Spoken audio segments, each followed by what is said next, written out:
Hello, Shahzaib. Thank you for having me feel that there are champions out there, and I know you the word champion for everyone, but I know you are a champ. In my opinion, you are. I've seen your journey on LinkedIn, and that made me reach out to you. Not because you are a Pakistani. I mean, yeah, given that, but the fact that you made something out of yourself with your undergrad background, and now you are at your university, and your technical project management background got my attention. And I don't know if you know, but I look out for talent all the time. Like it makes me very happy seeing people grow and make something out of themselves.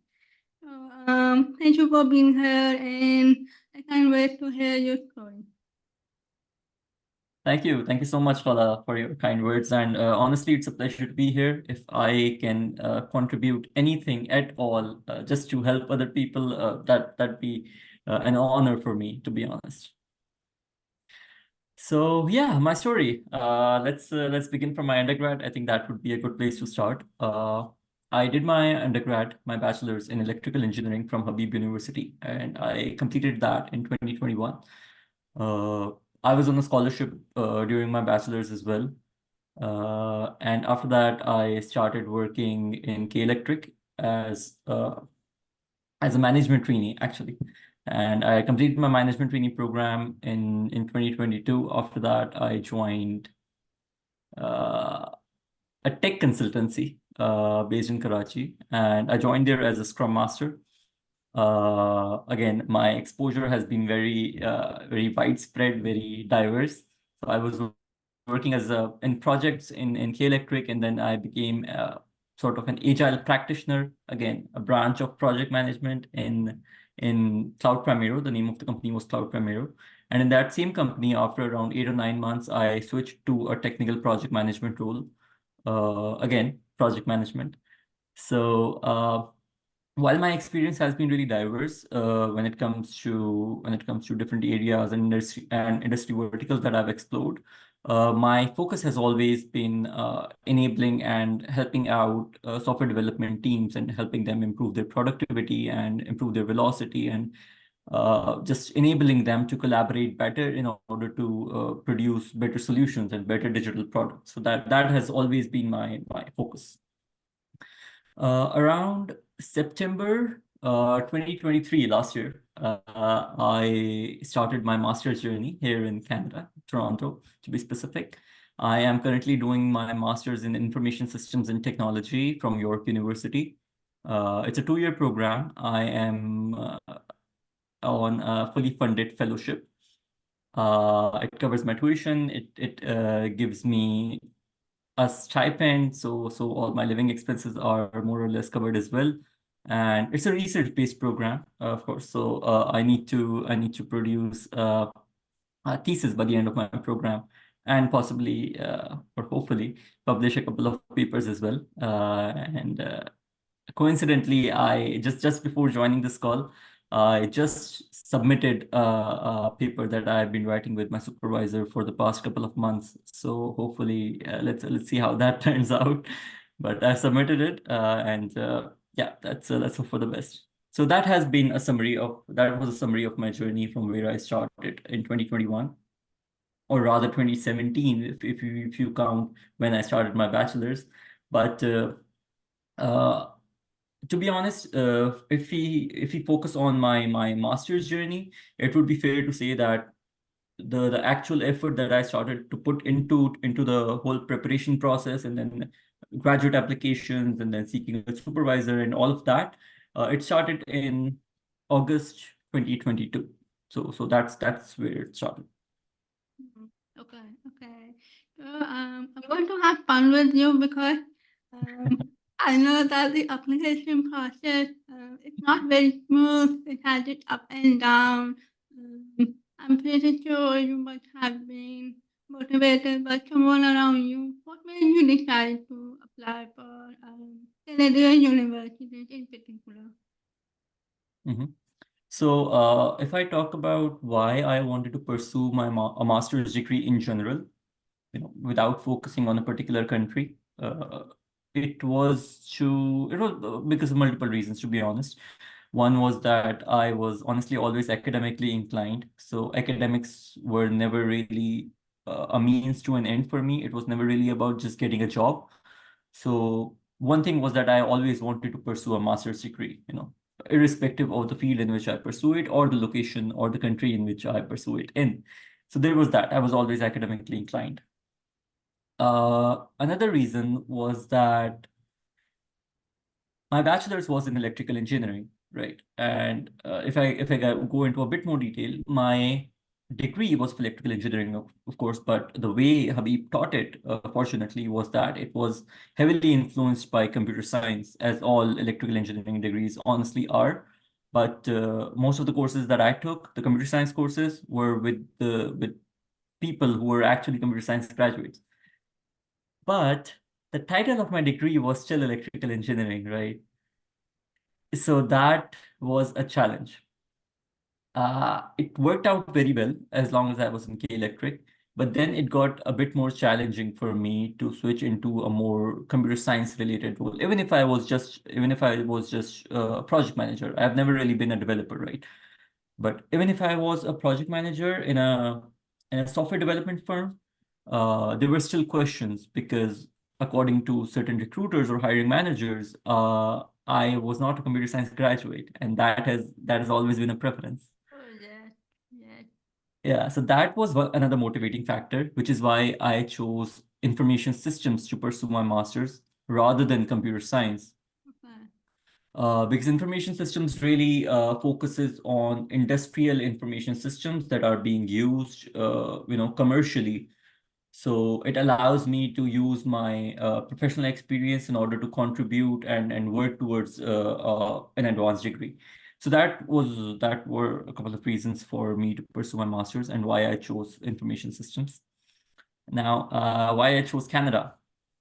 Uh, well, there are again multiple reasons. My initial focus has always been in North America, US and Canada, to be more specific. Uh, I applied to a bunch of places in the US as well, uh, secured the admission. Again, a few other places in Canada, got the admission there as well. But the reason why I chose York University among these other North American universities is obviously because of the fact that I got a pretty sweet fellowship, Yeah. right? You can't beat that, right?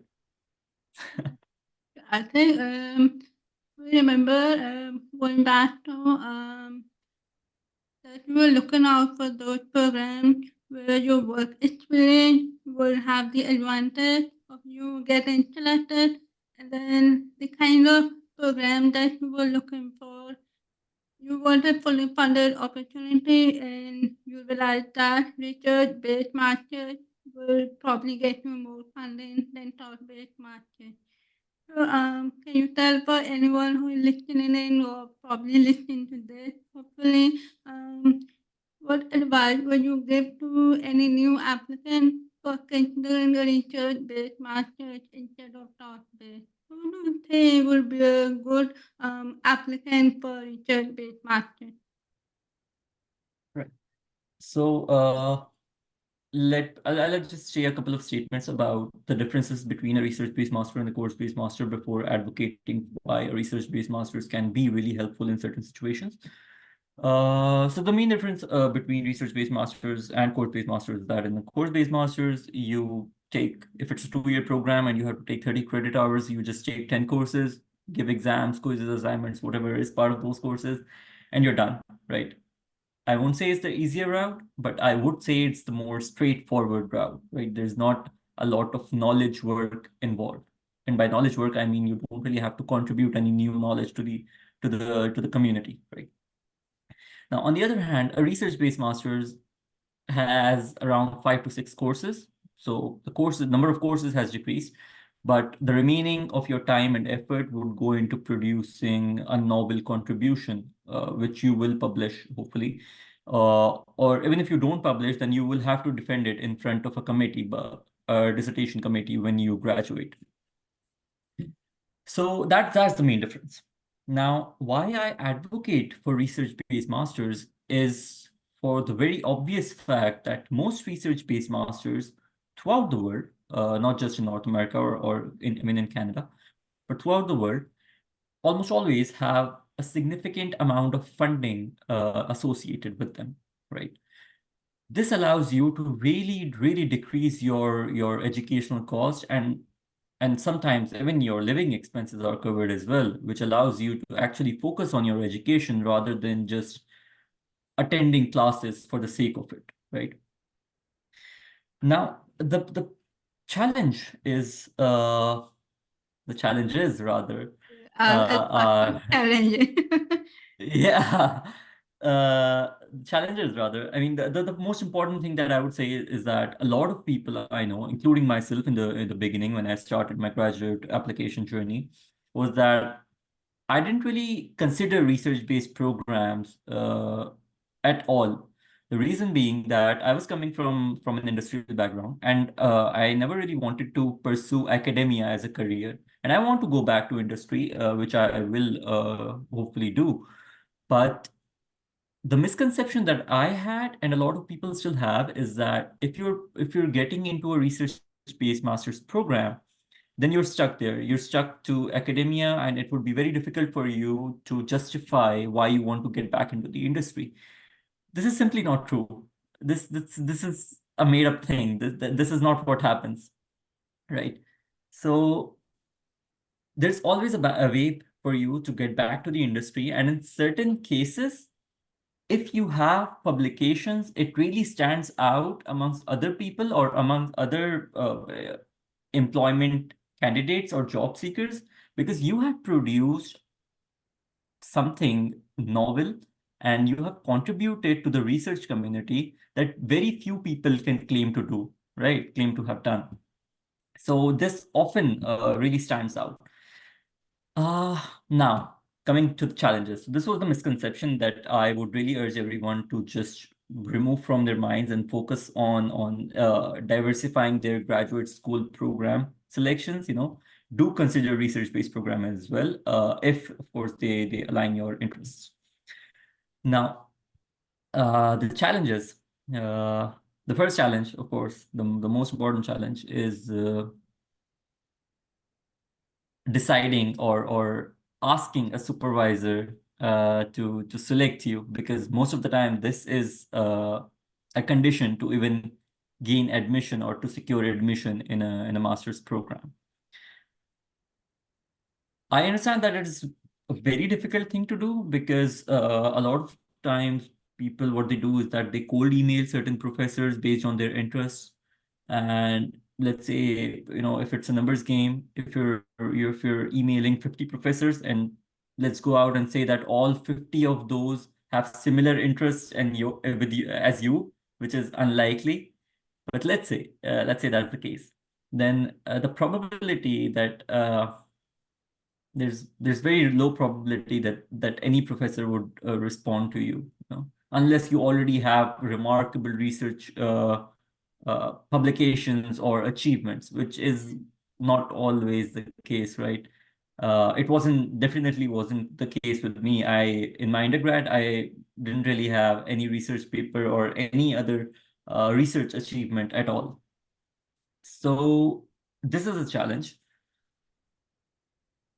In my program, if I talk about myself, in my program and a bunch of other programs in Canada, the process differs slightly.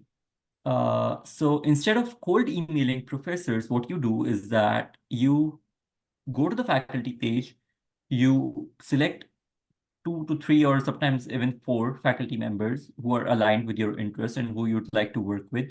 You select their names, and while you're filling out the admission application, you insert their names into that admission application.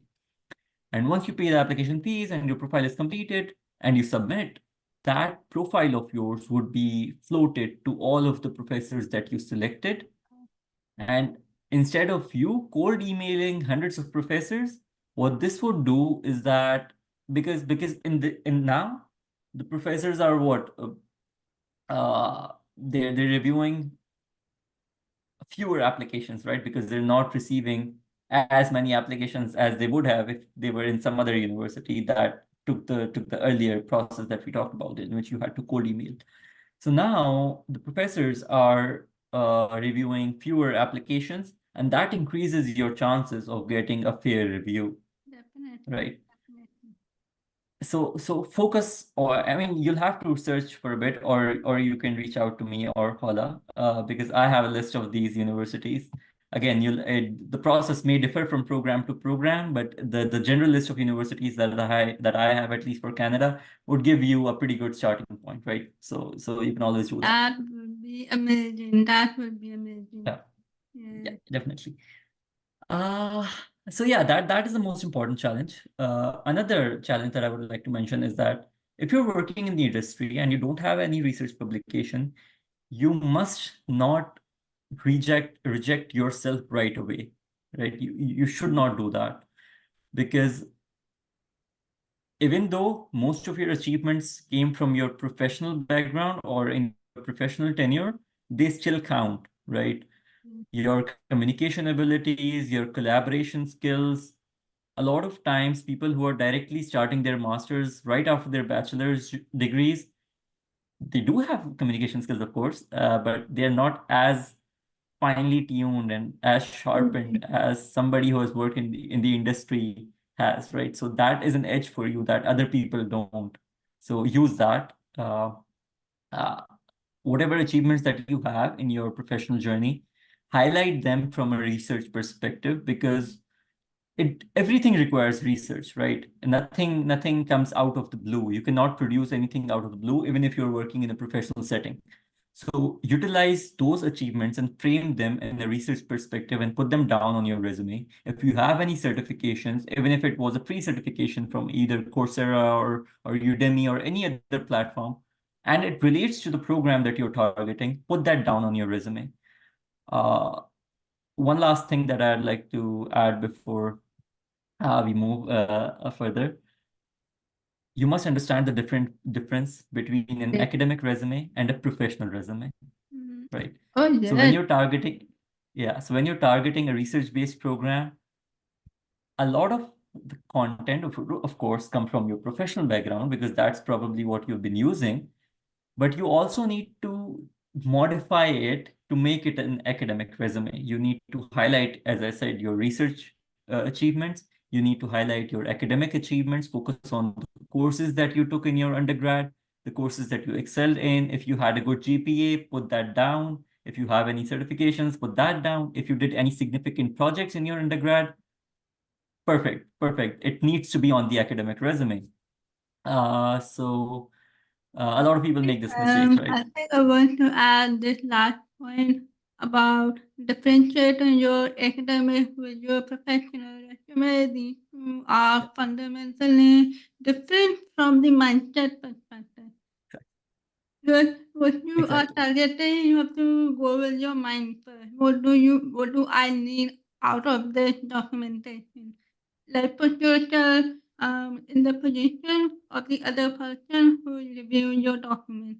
Are they going to be focusing on your research-based endeavor? Are they going to be focusing on your skills which come from your industry?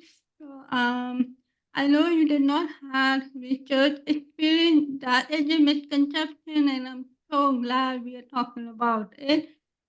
Because I remember when I was applying for my master's, I knew that was 7 years ago. I knew that research-based programs have full funding, more funding than coursework based.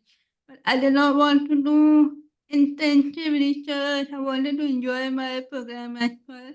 But I say you do have this peace of mind knowing that your entire program is covered financially and you will be able to enjoy life now too. Yeah. Yeah, exactly, exactly. Even right now, I had a couple of other colleagues when I was working as a technical project manager, and they were planning for their master's programs as well. Some of them all have already went through, and some of them are they delayed their plans for a year, and hopefully will be going this year. But whenever I talk to them, again, as I always do, I always suggested them to, because I always suggested them for a research-based master's for the main fact that it is most likely funded. The feedback that I always heard from them was that they don't want to do intensive research, as you just said, Yeah. which is fine, which is understandable, right? I mean, not a lot of people want to do that, and people really want to focus on their industrial or professional career related journeys, which is fine. But you have to understand the pros and cons here, right? Even if a research-based master's is not really the first thing that you wanted to do or wanted to get out of your from your advanced degree or from your master's degree, you need to realize that you're saving what? In some cases, more than $100,000. That's an insane amount of money, right? And you're not losing out on anything, to be honest. There's a lot of self-learning involved in a master's program, and in a lot of cases, especially in mine, I had the opportunity to decide and select the topic that I wanted to work on. My project was not imposed on me, and in most of the times that's the case as well. So even if you want to focus on something else, you can do that in a research-based program. And I would go as far as to say that since it's a very flexible program, there are fewer courses that you have to take, and you have freedom into selecting your topic or your research topic. It gives you more freedom to study what you actually want to study, Yes. right? So, but again, coming back to the original point, come on, guys, let's Okay. let's let's save a Okay, lot of going money. back, just 2 more minutes. If you could recall what your application was like, did you have to write multiple statement of purpose? Was there a Yeah. proposal of anything? And even though you didn't really have to call email the professor, but did you build any rapport with them? Yeah. Fortunately for me, my process was streamlined to some extent, at least the application part of it, not the visa part of it. Okay, That's a you can separate be very story. honest. We are all okay with Yeah, of that. You course. had a great application experience. It's okay, be honest. Yeah. No, but no, to be honest, it was rather smooth. So coming back to the application specifically for York University, and in general, this was the case with other universities that I applied to as well, right? So there was only one statement. In some cases, if it was a course-based program, it was statement of purpose, in which you can be more subjective and tell your story. A personal statement as can be incorporated as well. Right, right. But for York University, it wasn't a statement of purpose or a personal statement. It was a statement of interest. Statement of Yeah, interest and or in statement most of recent, intent? Sorry, I'm interrupting. Statement of interest or statement of no, intent? no, I think it was a statement of interest. Okay. But I have filled out a statement of intent as well for another program. Uh, And in my opinion, yeah, in my opinion, a yeah, statement of intent is also something that is quite often used by research-based master's programs. And there's a lot of similarity between a statement of interest and a statement of intent. In both of these statements, you have to not really propose a very specific topic, but just a broad area of what you actually want to work in. Another thing that I would say is to always put down the name of your prioritized potential supervisor in the statement so that when your supervisor reads it, yeah. he or she can read their name and your interest as well and get to know you a bit more and your interest, right? These statements, interest and intent, are a bit more objective. So you don't really put down your entire life story and how things inspired you and how how they put it in Fulbright applications with the statement of purpose, right? So that's not really how it works in master statement. It's a bit more straightforward, but you do get an opportunity to tell your motivations and why you want to pursue in this program, and why you're choosing a certain topic or proposing a certain topic that you are. So that was all about the statement. Uh, Other than that, the application was fairly straightforward. You just need to have your degree, your transcript, transcript, if there's any professional experience, your academic resume, as your academic resume that we already talked about, it's extremely important. And in some cases, I would go as far as to say that it is even more important than your statement because it's a one-pager document, right? Rather than reading a 2 or 3 page document, which the supervisor will eventually, in my opinion, they'll always read your resume first because it is easier to skim through and they'll be, you know, Me too. I always read resume first. I want yeah, a of course. snapshot of what they have done. And if it's too long, then I'm not going to read the application. Exactly. And that's how it works, right? So put a lot of effort in your academic resume because that can be a game changer for you. Other than that, the application is fairly straightforward. The only thing that takes time is the statement Okay. that we already talked about. Refining your academic resume should take a couple of weeks and not more than that. If you know what exactly you're trying to target and what exactly you want your potential supervisor, to understand about you. But that's not the hard part. I'll take just a minute more and talk a bit more about this because that's not the hard part when it comes to graduate applications. I think the harder part is, or the more difficult part is just to get started. Not with the graduate applications because that's fairly straightforward. It's about getting started with your IELTS and with your, if it applies, your GRE, because that takes investment. It does take quite a Yeah. bit of investment. It takes a lot of time, especially if it's GRE. It takes a few months at least if you want to get a decent score. And you must get the timeline right, guys. Please, you must start as a rule of thumb. What I always preach is that if you're trying to target a fall intake, let's say you want to uh, start your program, whichever program that is, irrespective of whether it is a research-based program or a course-based program, and if you're targeting for, let's say, fall 2025, you must get started with your IELTS and your preparation journey in fall 2024. You cannot delay it any further than that. Yeah. So, Yeah. yeah. Yeah. Okay. All right. So I think we can wrap that up, but I wish I could have more fun with you, but we are short on time. I think if you could just tell us what is in your future, what do you plan to do after your master? I'm sure you have Yeah. written that in your statement of interest, but then there is interested. Well, the important thing is that again, that I have been preaching throughout our conversation, is that I want to go back to the industry. I enjoy working in a professional setting rather than an academic setting. So a PhD Okay. may not be in a part of my future. In It about may it. be. Okay. I'm not sure, but it's less likely, to be honest. But yeah, in terms of my professional plan, I I'll be graduating in April 2025 next year, hopefully. Uh, So I intend to start my journey where I left it as a project manager, hopefully here in Canada. But if not here, then perhaps back in Pakistan or somewhere else, wherever I'm meant to be. But that is how I intend to continue my plan and continue my journey. And yeah, that's pretty much it. okay. Okay, I think my final question would be like,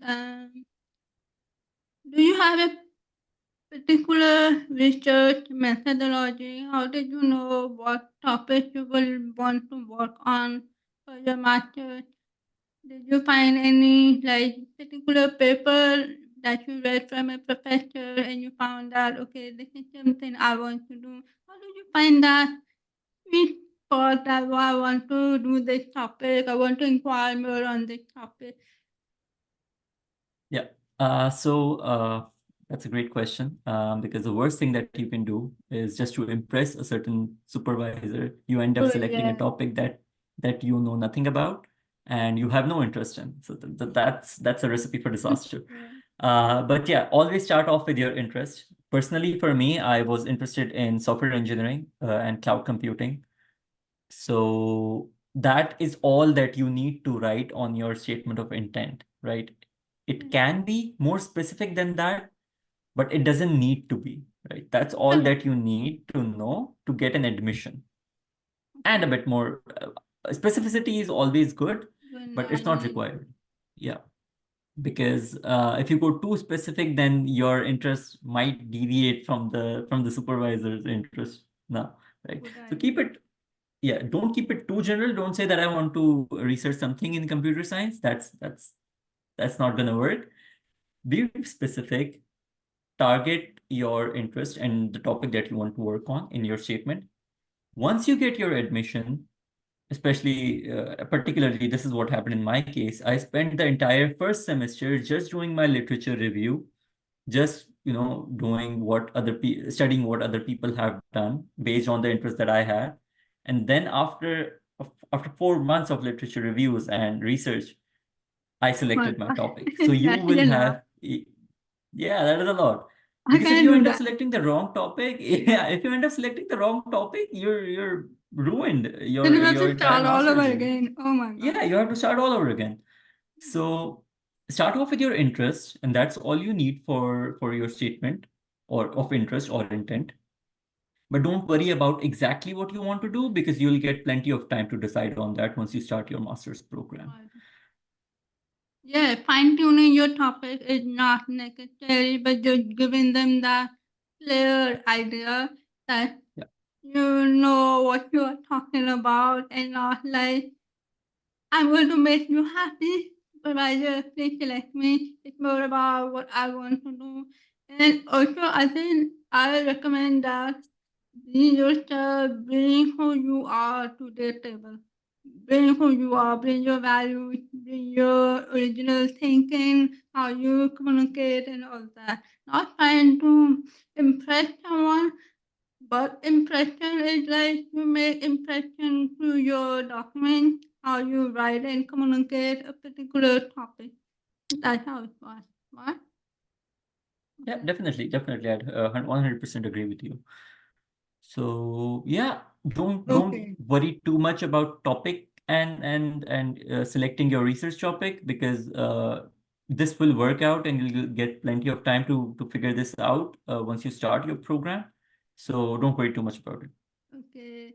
Okay, one final question. I promise this is the last question. Okay. You were applying to a couple of other universities as well. How was the experience there? If you can be unbiased. My experience as in the number of applications I did or or Like, which universities or which schools I selected. the other university experience. Did you get Yeah. acceptance, rejection, something No, like that? I got a rejection as well. And I can even name the university. It was Queen's University. It's in Ontario in Kingston. Uh, the name of the school in that university was Smith School of Business, and the name of the program was yeah. I'll go into detail. I don't really They I'm got ashamed of this. rejected. They Okay. rejected you. Yeah. That is their loss. No, it was a Masters of Management Sciences program. It was a 1 year program, research intensive. It was funded as well, but uh, I don't know. I mean, they don't really give you a reason why they're rejecting you, right? But I got rejected from that place. But other than that, wherever I applied here in Canada and in the US, uh, I secured my admission. One really quick thing that I'd really love to mention here is that about when it comes to school selection or university selection, I've seen people go overboard and end up applying to, let's say, 15 or 20 universities. If you're Why applying to do they 20 do that? I universities, don't then understand. yeah, yeah, then you need to narrow down your criteria, right? You need to be sure of yourself. You need to be sure of the program that you're applying for. And it's not even that. Applying to 20 universities not only takes a lot of time and effort, it takes a lot That, of money. Takes a lot of money because there's an application fee associated with every application that you end up filling, right? that you spend like 80 to 90, even more Canadian dollars for application, and then Yeah. you just pop a spring, जहाँ आ जाए वहाँ चले जाएंगे. But having that, I think it's called self-respect as well. Please, self-respect your health, your time, your money.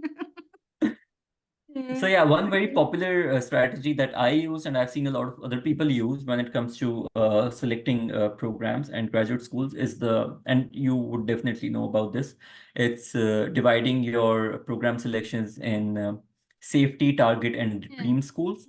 That is a wonderful strategy. So you should have at least 2 to 3 safety schools. Even safety schools would be a good number. 2 to 3 target schools and maybe 1 or 2 dream schools, and that should be all that you need. You don't really need to target more schools than that. Yeah. Okay. But I was hoping you would target University of Toronto, but you didn't, right? You didn't go for. I did. Oh, you did? I did actually. The university that I'm studying in right now, it's in Toronto. It's in North York, Toronto, and yeah, yeah. Then, Fortunately, because there are a lot of other good universities, let's say Waterloo or even McMaster. They're not really part of even the Greater Toronto area. Waterloo is in, of course, Waterloo, and so York University, fortunately, is in North York, and it's a very central part of still the city. lot. Yeah. I think Yeah. Canada is yet underexplored because it's expensive, but now that you have to so much about looking out for the right programs, I think it would be easier for people to at least have your self-respect first, then go and apply for the program. Why? Well, thank you so much, Shahzaib. It's been amazing having you, and we could go all night, hopefully. But yeah, I hope you enjoy your program, and I wish you all the best. And please try to enjoy your life at first before you know the grind gets to you. It will get to you. You will feel burnout. I mean, I can make fake promises, but you will be burnout eventually. It's important that you make very good networking within your campus and in your industry as well. Yep. Thank you so much, Ajay. And I won't ask for any final word because, as you know, at the end, we are going to have more chats in the future after your graduation. Can we do that? Yeah, 100%, 100%.